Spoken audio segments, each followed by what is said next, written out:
Jeff's insides burned as Spider's venom spread. Why? It was the only thing Jeff could think to say. Spider smiled. What do you mean, why? I am a spider and you are a fly. It is what I do. She stepped back and squatted beside Jeff. We have time to chat if you would like. The venom will eventually liquefy you so I can feed, but it takes a bit to work. She stood and cleaned a fang with one of her legs. Or I can leave you to sort through your final thoughts alone. She paused and cleaned her other fang, whichever you choose. Again, I am not evil. Some might even argue that I am showing you kindness by allowing this choice. Spider leaned in and whispered, My sister thought I was weak for even taking the time to converse with a species such as yours. She lowered her voice even more. Of course, she was an ignorant barbarian, so I killed and ate her. Spider smiled and backed away. Jeff's mind reeled. He panicked and fought to free himself, only to become more entangled. Seemingly unconcerned about the escape attempt, Spider crept away, out of Jeff's sight.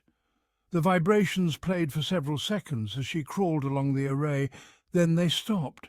In the silence, Jeff once again thought of Moth. It was never silent when Moth was around. Jeff knew he was going to die, and he didn't want to die alone. Please come back, he called to Spider. I'm here. Jeff swiveled his head. Spider had already scurried to his side.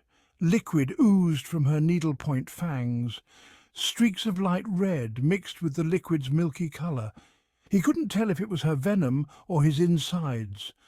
Jeff thought probably both, then he screamed. He couldn't help it. We'll have more time to talk if you lie still.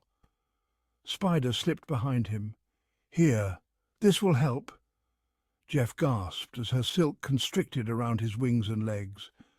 Spider's cord spun around his body while she held him close. He understood what was happening, but was powerless to stop it. Spider backed away and looked at him. Do you still believe I'm a witch or maybe the devil? Am I good or evil?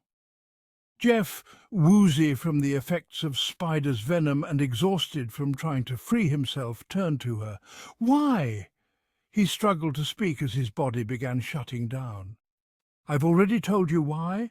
Spider lifted a single leg and stroked Jeff's quivering head. I am a spider, and you are a fly. I am not the devil or a witch. You are simply stuck in my web, a trap you couldn't see until the end. My silk is invisible to your species. I promise it's not a trick. Spider lifted her two front legs and brought them down on her web. Her beautiful music filled his head. See? Not magic? Jeff tried to focus, but failed. His stomach burned. If you're not a witch... He struggled to breathe, sucking shallow breaths between sentences. How do you know all those things? You're just a spider. Spider reached out and tilted Jeff's head to meet her gaze. Tell me, Jeff the Fly, how do you know what a spider knows and doesn't know? Jeff began to cry. Don't cry, Spider said. I watched you die as a human and live as a fly. Most don't get the opportunity to live a whole other life before leaving this existence. You had adventures and met interesting characters. You contemplated good and evil. You experienced both happiness and sadness, beauty and horror. You even made a friend. None of which you did in over 50 years as a human. Where you see a curse, some might see a blessing. For me, you are a great blessing.